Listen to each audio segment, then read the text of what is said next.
All right, we mentioned some breaking news from former BYU basketball player in the NBA. We'll get to that in just a moment. But first, Blaine Fowler joining BYU It's on Sports the TV Nation. screen. You might as well mention it is. Okay, so you want to break? Let's start there with Blaine. Okay, Blaine, I don't know if you've heard this, but the Brooklyn Nets have waived Brandon Davies from the roster. NBA insider Mark Spears of Yahoo Sports reporting that. With what you've seen from Brandon and how he's exceeded expectations and really made a name for himself with the 76ers. Apparently not. He just got waived. And hey, he was there long enough. What do you think about Brandon Davies and his ability to last this long in the NBA, Blaine? Well, I think a lot of people were surprised because they weren't sure that they knew he was athletic enough, but not sure that he had the skill set in terms of shooting touch and ball handling and all that at his size. But he proved everybody wrong. And here's the good news.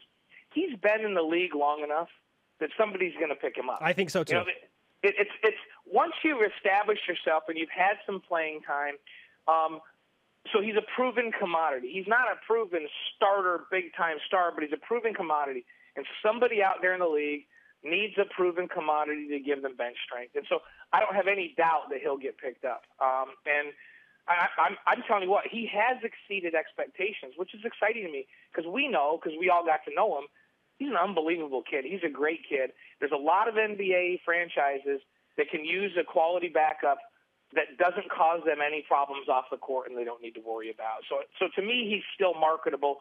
And he's exceeded expectations, but I think he'll get picked up. I was thinking about this the other day.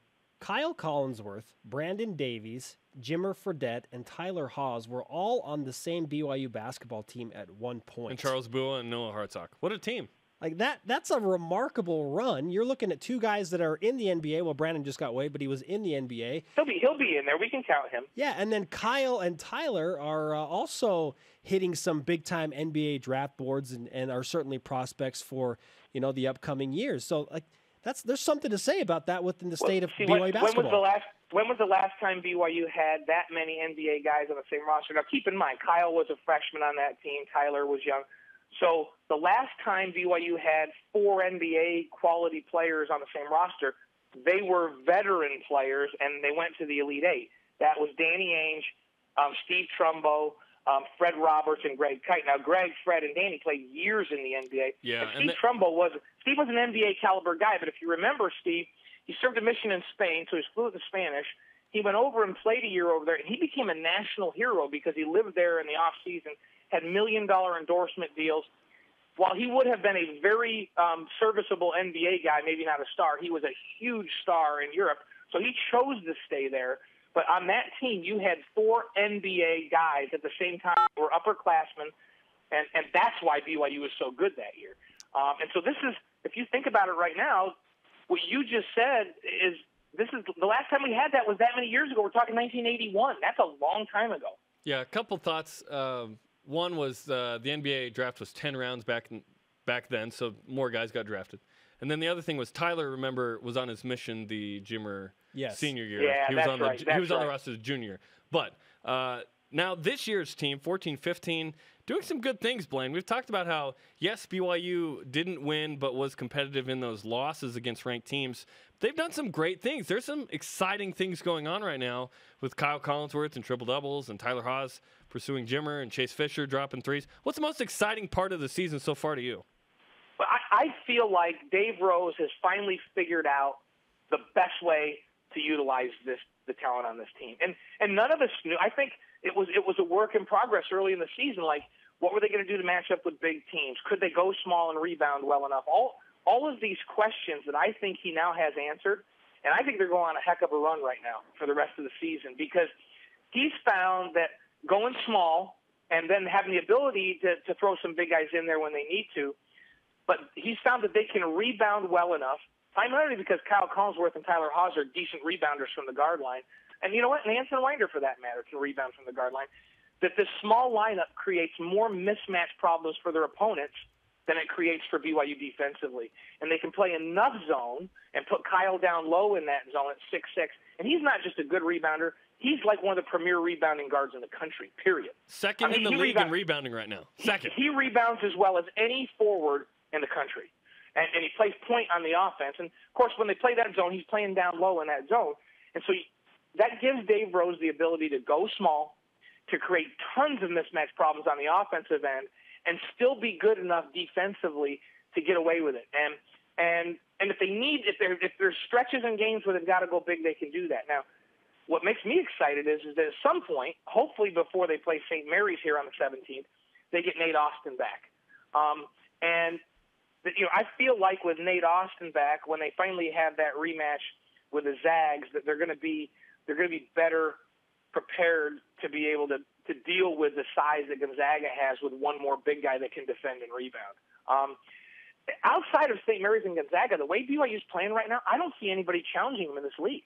They're just playing too well right now, and they've got such confidence, and Dave has such a good rotation going right now that I think this is a team that's on a march for an NCAA bid.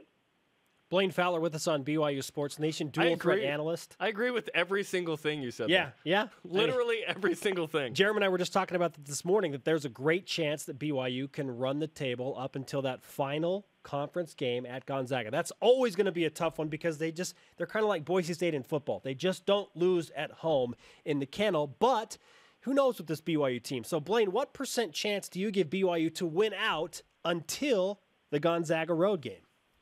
Well, I'm giving them an 80% plus chance. Okay.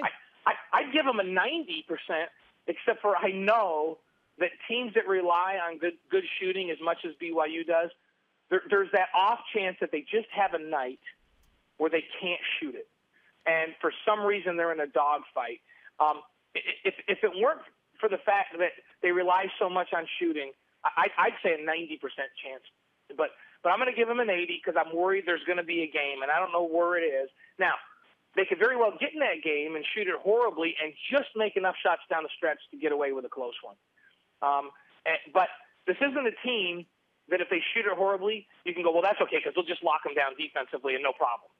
That's not this team. This team needs to shoot it well.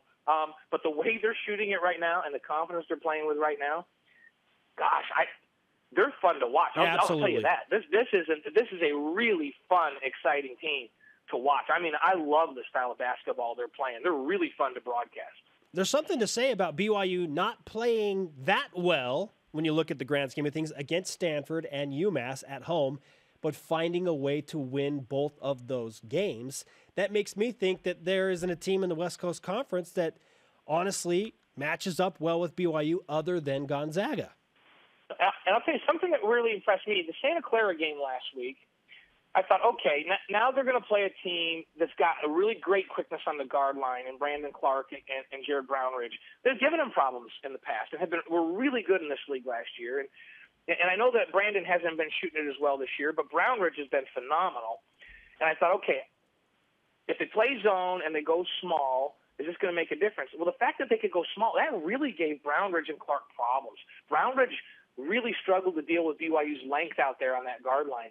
And so they did not play well. And I thought, okay, this is good. So, you look at the last 2 years where BYU's Achilles heel was teams with great guard play. Well, they just played a team that has really good guards with experience, and they shut those guards down, and they had a dominating win. I mean, absolutely dominating. That was a real positive for me coming out of last week. So that got me even more excited about this team than I was before last week. Blaine, how many more triple-doubles do you think Kyle Collinsworth will have this season? God, I think he can get 2 or 3 more. It's phenomenal what he's doing. And I don't know that we even talk about it enough. He's just capable of doing it any night, but it's just an incredible job that he's doing. And to me, he is the key to what BYU is able to do. Yeah, Tyler Haws, unbelievable scorer, doing a great job. Anson Winder, I think him starting, his ability to defend on the perimeter and his ability to penetrate off the dribble has really made BYU better. But when it all comes down to it, the reason Dave Rose can play the lineup he's playing right now and go small, go 4 guards around 1 center, is because of Kyle Collinsworth, because of what he does. And then on the offensive end, he's what makes these guys go. He's such a great distributor, and he sees everything, and he can throw over the top of traps. And so the ball's in his hands all the time. He's taking care of the basketball. He's making his teammates better, and he's rebounding the heck out of the basketball. So to me, he is the key to this team's success. All the other pieces are important, but he's the single most important piece. And I think he can get 2 or 3 more triple-doubles. Can you imagine having 6 triple-doubles in a season in college? 6 is the career record. The in career the NCAA. record. I believe Shaq is one of the 2 with that. I think he can get it. I think he can go get that. I know that's crazy thinking, but he's been so dominant recently. He's playing with such confidence. It's a fun thing to watch. You know what? It's like, so we're doing the Santa Clara game, Dave and I, and let's face it, they were so far out in front that the game, you lost a little bit of interest in the outcome of the game. So that was just exciting to see if he could get to a triple-double, right? It's something else to watch.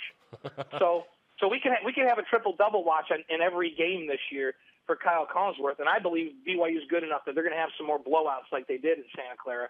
And so we'll have another interest point. We'll continue to watch the Tyler Haws scoring story, see where, as he eclipses these great stars of BYU past, so we can follow that as a side note, and we're going to be able to follow Kyle Collinsworth and see if he can get that career record in triple-doubles in college. I think that both of those records, I think Tyler Haws' all-time scoring record is going to happen, and I think that Kyle Collinsworth has a chance to get that other one. BYU Sports Nation college basketball insider and analyst Blaine Fowler with us. Blaine, great to talk to you again. Pepperdine on Thursday on ESPNU, and then you're back on the call against LMU on Saturday. We'll talk to you soon. Great, guys. Good to talk to you.